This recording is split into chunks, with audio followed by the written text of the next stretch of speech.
Thursday and Saturday in San Diego. Out of the Pac-10, the Pac-10 tournament champion UCLA Bruins, #2 seed, and they'll take on, out of the Atlantic Sun, Belmont University's Bruins. The Bruins won the Atlantic Sun tournament title and its first NCAA tournament berth. From the Big East, the Marquette Golden Eagles. Their first 20-win season since the year 2003. They went to the Final Four that year. They are the #7 seed, and they will meet the Alabama Crimson Tide. The Tide overcame the loss of leading scorer Chuck Davis, torn ACL, to have a terrific season. At 17-12, they'll play Marquette.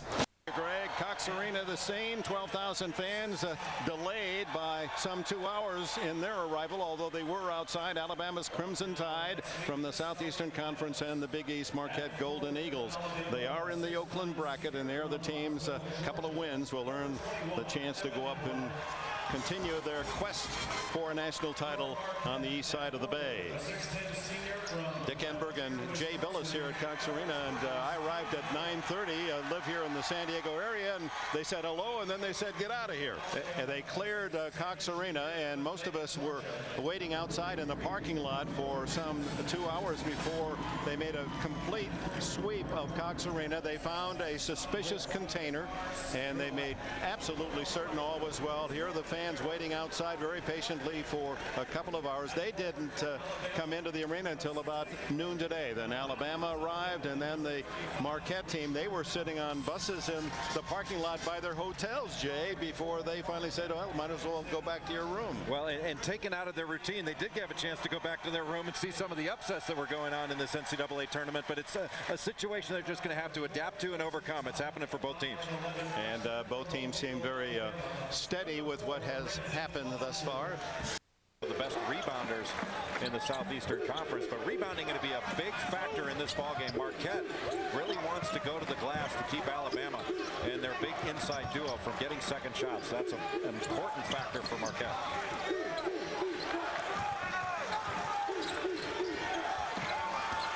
Steele to G with 8 seconds on the clock, and he's short on that attempt. So Alabama starts cold. And it has been 1 and out for Alabama thus far.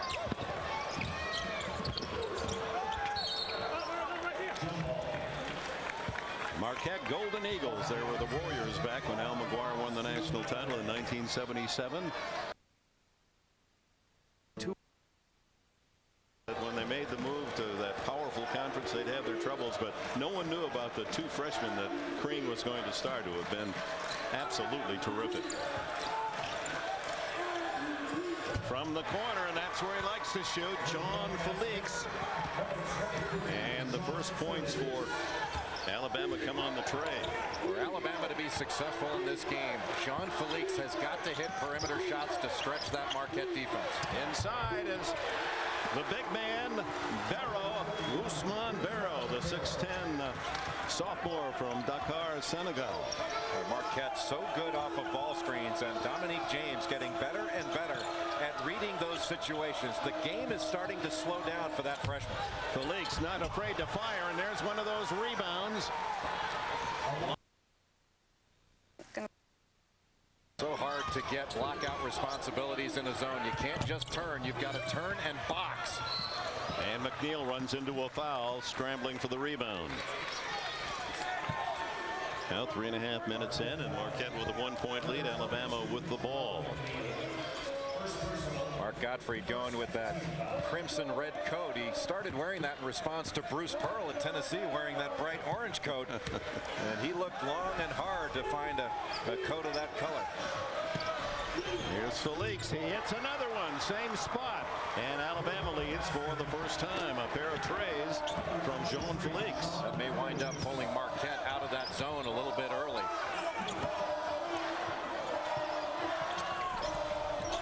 Thus far, Steve Novak, the leading scorer and one of the best rebounders. And even as a guard, when you're playing zone, you have to turn and find somebody. You can't let one of the Crimson Tide players, especially an athletic player, just run in from the wing unobstructed. Alabama playing very clean offensive basketball, no turnovers. That's the credit of Ronald Steele, who makes his drive. Oh, how sweep. That was a light kiss off the glass. Well, that's the kind of drive, Dick, that drives a coaching staff crazy. Ronald Steele got all the way to the rim from the left wing. Nobody stepped in to take a charge. Nobody stepped in. He got all the way to the other side of the basket to complete that play. Biggest lead of this early game, and another turnover.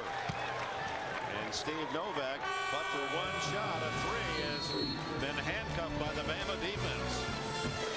Meanwhile, in San Diego, first game of the day underway there, and Alabama leading Marquette 24-15. Let's go there live. Dick Enberg and Jay Billis.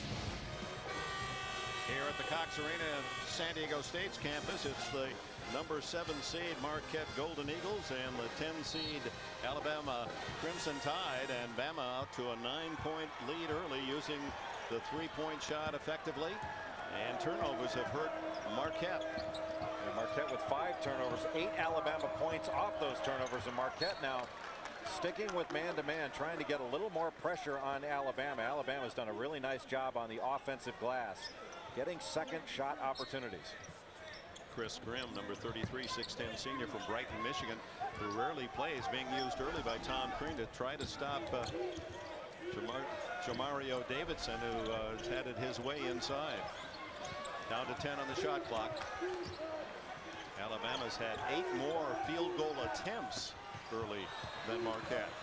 Oh my, Jean Felix has hit 4 trays here in the first half. Well, a mistake defensively by Joe Chapman. Late in a clock, Alabama likes to put the ball in the hands of Ronald Steele. When he drove, Chapman came off his man and left Felix wide open for a catch-and-shoot 3-point opportunity. Inside, Joe Chapman, they won't fall, and there's Novak in to get the rebound. He said, you won't pass it to me. No, that isn't. It's Dan Alexander just in, the 6'8 sophomore from St. Paul, and he makes his presence felt early. Fitzgerald averaging 5 points a game. Fitzgerald was a soccer player growing up. He's got great feet. Another offensive rebound, and G is fouled. Jean Felix needed to shoot the ball well for Alabama, for the Crimson Tide to have a better chance to win. And he has come out firing, first against the zone, knocking down his first 3-point opportunities. Then off the steal penetration, Chapman comes off to try to stop the drive. That left Felix wide open to get his feet set for a quick little catch and shoot. Fitzgerald with his first foul sends G to the line. He's a 50% shooter and misses his first. Big Richard Hendricks, the 6'8", 265-pound freshman, back in as Davidson given a breather. Alonzo G, a very explosive player. He's averaging over 16 points per game his last 4. Gets to the offensive glass. He has had some big ball games for Alabama this season and really brings a lot of energy onto the floor. Steve Novak on the bench for Marquette as Fitzgerald with the ball has replaced him.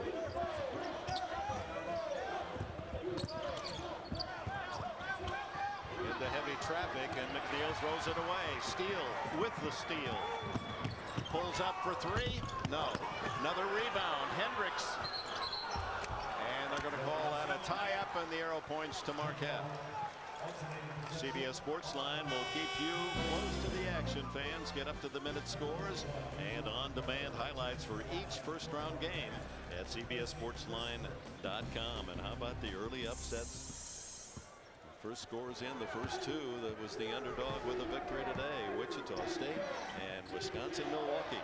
It's funny, Wisconsin-Milwaukee did the same thing last year, getting to the Sweet 16 under Bruce Pearl. Now Rob Jeter doing a terrific job. Great pass inside, sets up Usman Barrow, and he now has 7 to lead Marquette. Marquette making better use of the dribble. They've had some drives where they've put themselves into trouble, over-penetrating. Steele with the penetration, and he draws the foul. So there's your score with just about 9.5 minutes to play in the first half. The Crimson Tide leading Marquette 28-19. Meanwhile, Alonzo G in there, and Evan Brock. There's another offensive rebound. Look at that. Hendricks power his way, and traveling is called. Hendricks is just a load down there in that second rebounding slot. Takes up a lot of space, and Mark Godfrey has done a terrific job with this team, keeping them in it, not just in this game, but all season long with all the injuries they've had to overcome. Wesley Matthews on the side, and the block, and a foul. On the drive by Joe Chapman. G picks up his first foul. Joe Chapman is a senior from Chicago Heights. He and Steve Novak, the only seniors in the top 10 players used by Tom Crean. Both of them played on that 2003 Marquette Final Four team that beat Kentucky to get to New Orleans and ultimately wound up losing to a very, very fine Kansas team in the Final Four. That was the Dwayne Wade team, and Wade first to call his former school and wish them well when he watched the selection show on CBS, called Tom Crean and said, hit first. That's my advice to you players, hit first. Well, they haven't today. They got the early lead, but it's been Alabama hitting not only first but long to take the lead. Wesley Matthews doing a nice job of getting out in passing lanes to force that catch a little bit further out on the floor.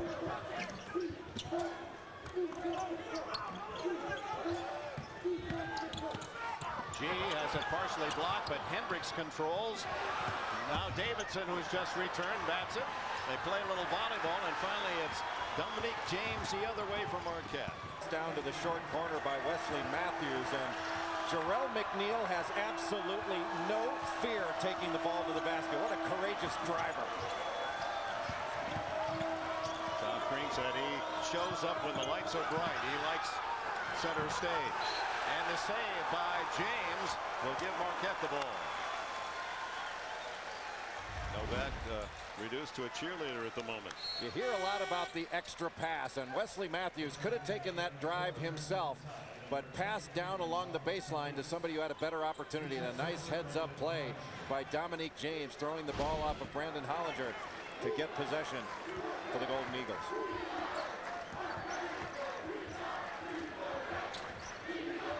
Alabama 29, Marquette 22 as we approach the 8-minute mark remaining here in the first half. And too aggressive Felix, and he picks up the foul.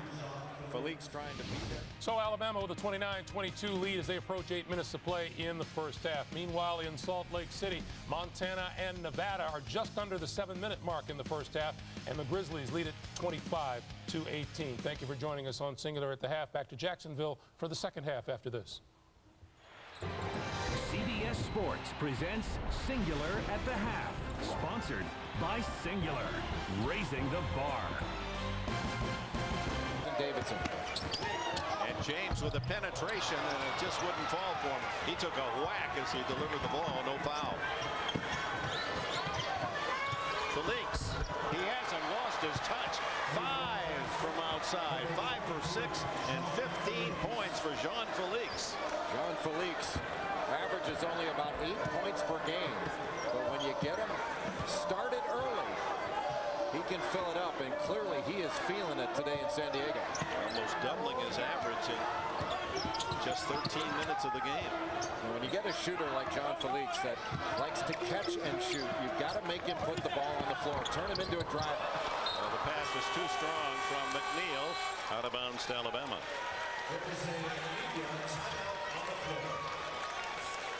The junior from the Congo, Brazzaville, Felix. He's been the man for Alabama. Made the first to 3, and by far the leader in scoring, 17.5 points a game on the year, 20 points in Big East play. You made an interesting point there in talking about the zone earlier, Jay, and it's just, and you as a coach understand it, that the average fan says, well, you have a great outside shooter, you don't want to zone him, he's going to be open, but sometimes the zone is even more effective than man. Well, you're not running your normal sets, and Marquette does run a lot of set plays, but you can get out to a shooter. And Steve Novak, if you have a good awareness for Novak, you've got a great opportunity to get some late pressure on him. And Alabama, a very good team and very good defensively. So they are used to playing this zone. It's not unusual for them.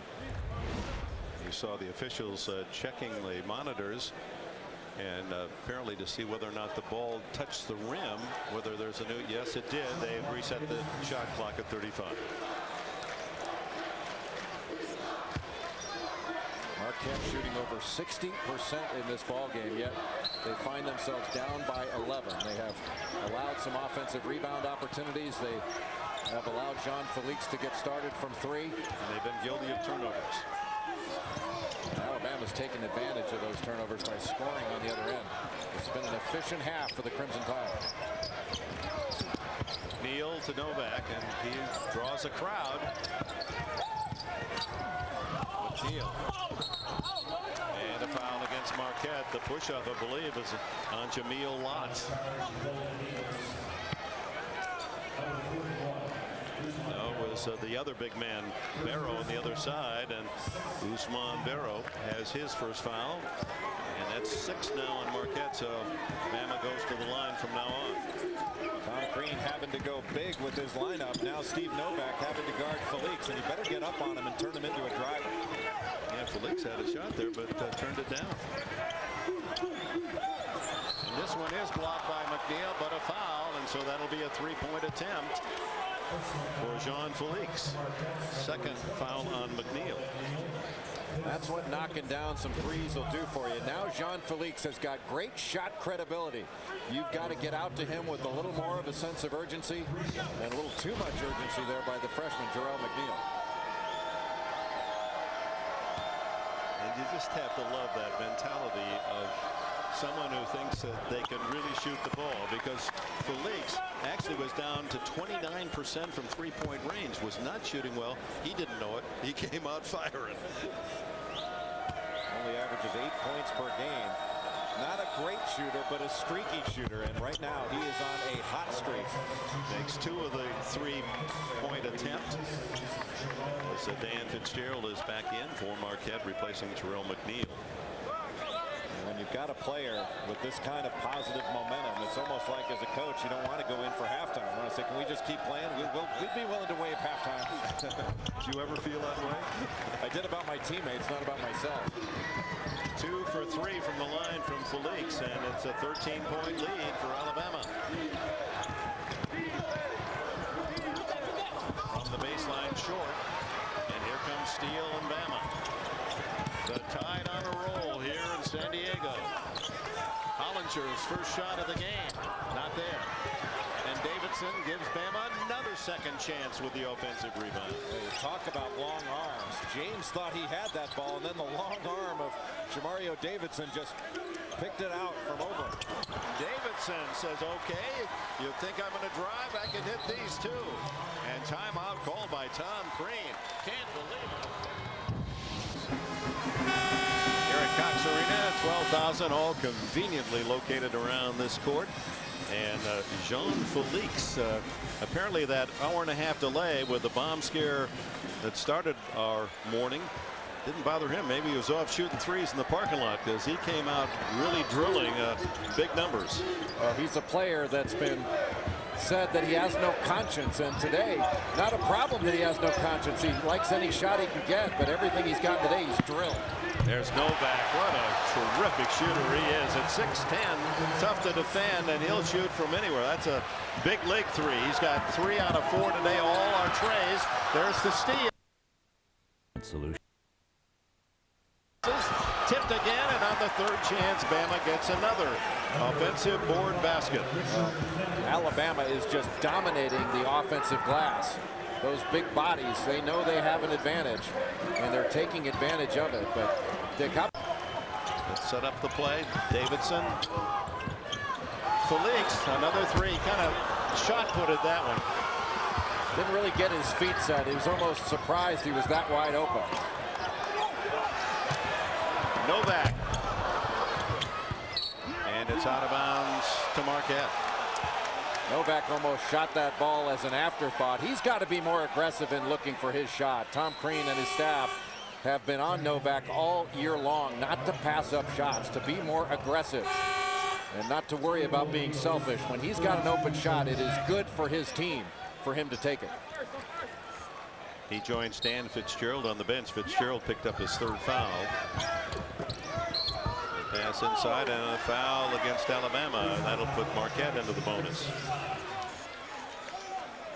Foul is on Jean Felix, his 2nd. 9 points on 3 threes. He's had to work really hard for everything he's got. Joe Chapman toes the line. Averaged 6 points a game on the season. Young guy in high school, worked as a janitor in the high school. That's really one of the great things in college basketball right now for a lot of these programs that have new practice facilities, is all the kids can get in there whenever they want to go shoot, to work on their game, shoot free throws. And Chapman deft on those 2 attempts. Alabama's lead reduced to 12.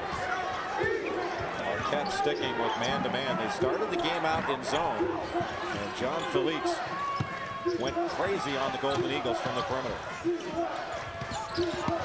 Steele working the baseline. That gives Davidson a 15-footer. Soft touch. Jamario Davidson with 11. Oh, Alabama has done very little wrong, Jacobs. They have really shot the ball extremely well. They have rebounded well on the offensive end. They've limited Marquette to 1 shot for the most part. They've turned them over, and better yet for Alabama, they have not gotten their big guys in any foul trouble at all, and that's vital. Felix with 17, Davidson with 11 to lead Bama. Novak with 9, the top scorer for Marquette. Steele. Hollinger. Steele has to force the shot at the buzzer. The Alabama Crimson Tide is shocking Tom Crane's Marquette Golden Eagles, and the big man was Jean Felix, over twice his average on the season. Felix, with great outside shooting, gives Alabama a 44-30 lead at the intermission. We'll send you to Greg Gumbel in New York after this message and a word from your local station. You're watching the Men's NCAA Basketball Championship on CBS.